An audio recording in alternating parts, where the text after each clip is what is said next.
আমি সকালবেলা বউয়ের ছবি দেয়ালে টাঙ্গিয়ে ছুরি দিয়ে বারবার নিশানা লাগাচ্ছিলাম, কিন্তু মিস হয়ে যাচ্ছিল। বউ বাপের বাড়ি গেলে ঘরে বসে এটাই করি আমি, সামনাসামনি তো কিছু বলতে পারি না, তাই তার ছবি টাঙ্গিয়ে ছুরি দিয়ে নাক সেদা করার চেষ্টা করি।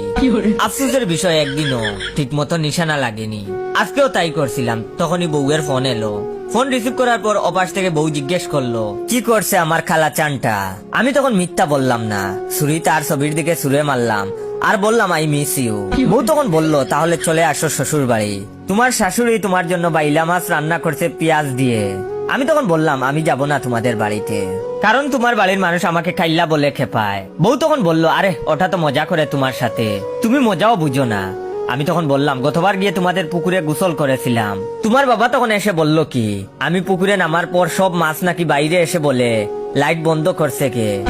এটা কি ধরনের মজা বলো? বউ তখন হাসতে হাসতে বলল, আরে এসব নিয়ে ভেবো না, চলে আসো, তোমার শাশুড়ি তো তোমাকে ভালো পায় খুব, এই জন্যই তো বাইল্লা মাছ রান্না করে তোমাকে আসতে বলেছে। আমি তখন বললাম, চুলের ভালো পায়, তোমার মা হচ্ছে আরেক বজ্জাত। সেদিন পুকুরে গোসল করে অপমানিত হওয়ার পর গেলাম নদীতে গোসল করতে। তোমার মাকে জিজ্ঞেস করলাম, আম্মা নদীতে বড় মাছ নেই তো আবার? তোমার মা তখন বলে কি, জামাই তুমি নিশ্চিন্তে গোসল করো, মাছ তোমাকে খাবে না, আর যদি খেয়েও ফেলে তাহলে এত মাছের মাঝে সহজেই খুঁজে পেয়ে যাবো তোমাকে কোন মাছটা খেয়েছে, কারণ ওই মাছটা ওয়াক টু করে বমি করার চেষ্টা করবে। বউ তখন বললো, আরে ওইসব বাদ দাও, তোমার শালাশালীরা তো তোমাকে সম্মান করে। আমি তখন বললাম, ওইটাকে সম্মান বলে? তোমার বিচ্ছু বাড়িটা এত বড় উট পাখির মতো হয়ে গেছে, এখনো প্যাম্পাস পরে ঘুমায়। আমি টয়লেটে বসে নিজের পারফরমেন্স দিচ্ছি, সে এসে আমার ওপর লবণ পানি তুলে দিল, তারপর বলে আমাকে নাকি দেখেনি। বউ তখন বলল, এত কথা শুনতে চাইনি তো, আসতে বলছি আসো জলদি, না হলে বাসায় গিয়ে লেজ ধরে টেনে নিয়ে আসবো। এই বলে ফোন কেটে দিল বউ। আমি ভাবতে লাগলাম লেজ পাইলো কই, পেছনে তাকিয়ে চেক করে দেখলাম লেজ তো নাই আমার, তাহলে কি ধরে টানার কথা বললো? অনেক মাথা খাটিয়ে বুঝলাম আমার লেজ আসলে যাই হোক, বাধ্য হয়ে একটা সোনো পাউডার মেখে রওনা দিলাম শ্বশুর বাড়ি। আমার শরীরের রং একদম কালা। আমার নাম জয় হলেও ছোটবেলা থেকে সবাই আমাকে খাইল্লা বলে ডাকতো, এমনকি বাবা মাও।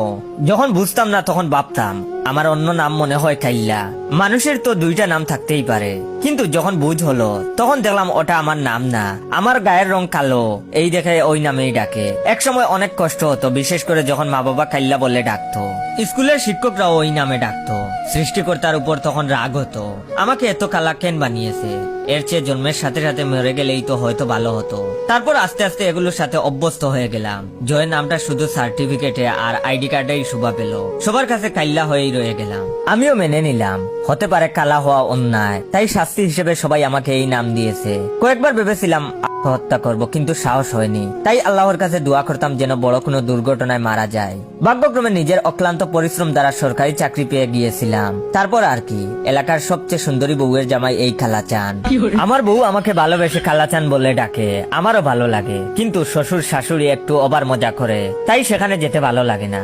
যেদিন তাদের মেয়েকে দেখতে গেলাম সেদিন শ্বশুর আব্বা আমাকে দেখে হাসতে হাসতে বলছিল, জামাই বাবাজি মনে হয় বাংলাদেশ ব্যাংকে ব্ল্যাক মানির দায়িত্বে আছে। শ্বশুরের অবাক বিশাল বড় গরুর ফার্ম আছে, 50-60টার উপর মোটা তাজা গাই, প্রতিদিন কমপক্ষে 150 লিটার দুধ বিক্রি করে। উনি মারা গেলে কম করে হলেও 15টা গরুর মালিক আমার বউ মানে আমি হব, সেই আশাতেই অপমান সহ্য করে যাচ্ছি। যাই হোক, চলে গেলাম শ্বশুর বাড়ি সকাল সকাল, কিন্তু আজকে সবকিছু ভিন্ন মনে হচ্ছে। আমি গিয়ে পৌঁছাতেই শাশুড়ি এসে শরবত দিল, আমার মাথায় হাত বুলিয়ে কাঁদতে লাগলো। আমি তখন বউয়ের দিকে চোখের ইশারায় জিজ্ঞেস করলাম, কান দেখেন? বউ তখন চোখের ইশারায় কিছু বলল, কিন্তু কিছুই বুঝলাম না আমি। একটু পর শ্বশুর এলো, শ্বশুরও দেখি আমাকে দেখে চোখে টলমল করছে পানিতে। আমাকে আজ খাইল্লা না বলে জয় বলে জড়িয়ে ধরলো। আমি তখন জিজ্ঞেস করলাম কি হয়েছে, কিন্তু কিছুই তিনি বললেন না। এরপর শ্বশুর আমাকে নিয়ে গেল গরুর ফার্মে, একটা কালা গাইয়ের সামনে বসিয়ে বলল, এখানে একটু বসো বাবা, কিভাবে দুধ দুইতে হয় আমাকে দেখে শেখো, আমার মৃত্যুর পর তো কয়েকটা গাই তোমারও হবে। আমি তো তখন মনে মনে বেশ খুশি হলাম এটা শুনে, তবে মুখে বললাম, না না না আব্বাজান, আপনাকে আল্লাহ দীর্ঘায়ু দান করুক। শ্বশুর তখন কিছু না বলে কালা গাইয়ের দুধ দুইতে লাগলো। গাইটা আমার দিকে অপলক দৃষ্টিতে তাকিয়ে আছে, দেখলাম তার চোখ থেকেও পানি পড়ছে। এর মাঝে শাশুড়ি এসে আবার আমাকে পিঠা দিয়ে গেল। আজ খুব আদর যত্ন দেখে মনটা খুশিতে ভরে গেল।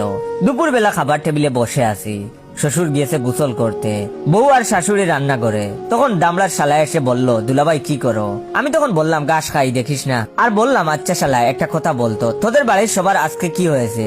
সবাই দেখি কান্দে, এমনকি গরুও কান্দে, আবার আমাকেও আদর যত্ন করা হচ্ছে, ব্যাপারটা আসলে কি? আমার শালা তখন হাসতে হাসতে বলল, ও মাই গড, তুমি কি শুনোনি? আমাদের কালো গাইয়ের বাছুরটা কালকে মারা গেছে। বাছুর সামনে না থাকলে গাই আবার দুধ দেয় না, এই জন্যই তো তোমাকে দেখে এনে কালা গাইয়ের সামনে বসিয়ে দুধ দুইছে আব্বা, কারণ বাছুরটাও ছিল তোমার মতো কাইল্লা। No, no, no, no.